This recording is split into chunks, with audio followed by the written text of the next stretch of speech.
Dear participants, I really regret it very much that I cannot be with you today to celebrate the official start of the Citizens of 2020 tour in Vienna. My name is Ulrike Lunacek. I'm a member from Austria and a member of the European Parliament for the European Greens. And before I talk about your beautiful ride, I would like to encourage all participants to sign the Citizens Initiative Fraternité 2020.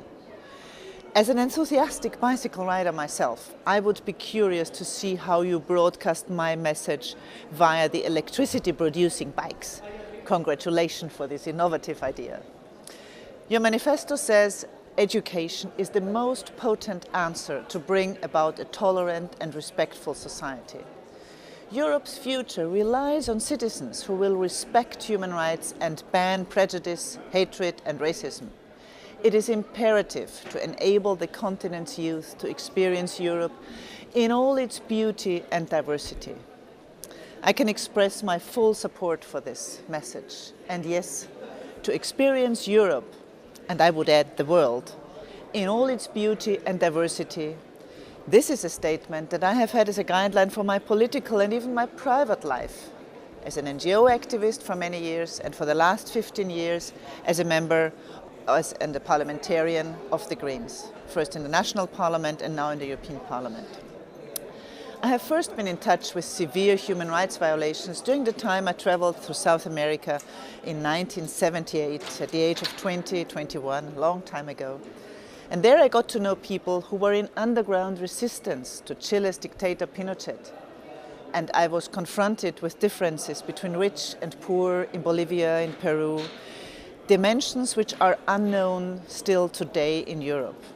All these experiences made me realize that human rights are indeed universal and indivisible, and they need to be respected and protected in order for democracy to thrive.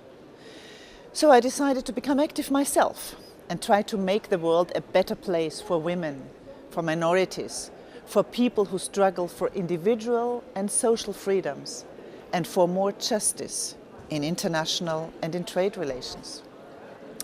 Ecological issues, and bicycle riding has to do with a more sustainable way of organizing transport and traffic and reducing fossil fuels.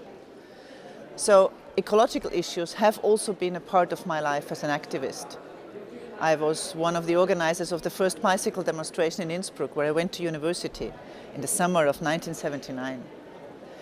I sincerely do appreciate your courage and your curiosity to travel by bicycle to other countries, to take part in Erasmus programs and other exchange programs. At the age of 16, 17, I myself spent 1 year with a family and attending a high school in the United States of America. I have enjoyed traveling my whole life, from bicycle tours to Interrail, and now, I admit, often by plane. And I can only share with you the passion of getting to know other people, other cultures, and to never stop learning about and appreciating the richness of our differences. I remember well when I signed your Bike of Honor back in 2012. I was happy to learn that several colleagues of mine, like the now President of this European Parliament, Martin Schulz, and the President of Lithuania, Dalia Grybauskaitė, have signed the bike recently. What a success!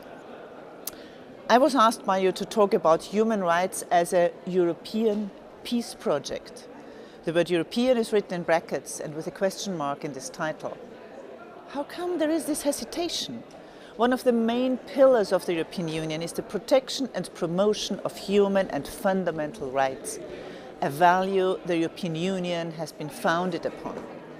And the respect for human rights, for bridging hostilities and ending confrontation via cooperation, has been at the basis and at the start of the European peace project. On the Balkans, this European peace project did not succeed in the 1990s when Yugoslavia fell apart with catastrophic and appalling wars and war crimes. That's why I always say that the European peace project will not be finalized as long as the Western Balkan countries are not fully integrated into the European Union. Nevertheless, let me give you some examples about my fight for human rights in Europe and elsewhere. Besides being a woman And you know about the discrimination women still experience in all walks of life. There's another aspect of my personality and my personal life that is also political. I'm a lesbian, and I did not hide this when I went into party politics in 1995, but said so openly. Because I had never been afraid of saying so, and I knew how important it is for LGBT people to be visible in order to reduce fear. Being co-president of the LGBT intergroup of the European Parliament, I'm confronted with prejudice and hatred against LGBT people every day. Not only outside the European Union, but also inside. Just a few weeks ago, on June 22nd, the Lesbian, Gay, Bisexual, Transgender Center in Skopje in Macedonia has been attacked while people were peacefully watching a movie. And the Pride, scheduled for the same day, had to be cancelled as the police couldn't guarantee the safety of participants. But there's also progress to report on. The government of Montenegro, for instance, has recently committed to implementing a roadmap for LGBT rights, which it had devised and written together with LGBT and human rights NGOs for all the areas of society, including education and health. A real milestone. Dear friends, diversity and even democracy are also challenged at the moment in the EU member state of Hungary.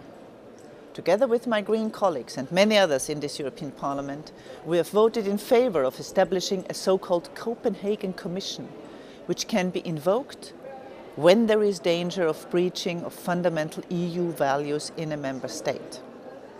Accession countries have to fulfill the so-called Copenhagen criteria, like rule of law, independence of the media and many other issues.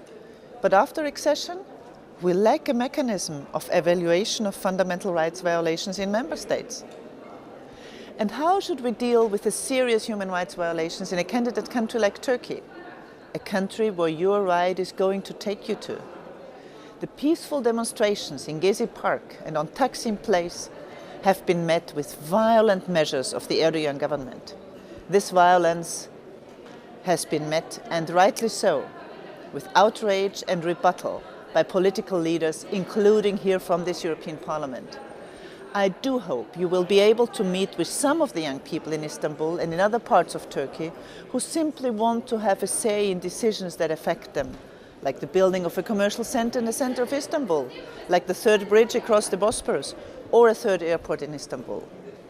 Peaceful demonstrations have to be protected and not attacked by the authorities or by police. Cooperation and dialogue instead of confrontation are one of the principles this European Union and its peace project have been founded on. In this spirit, dear friends, you will be riding for your rights from Vienna to Ankara.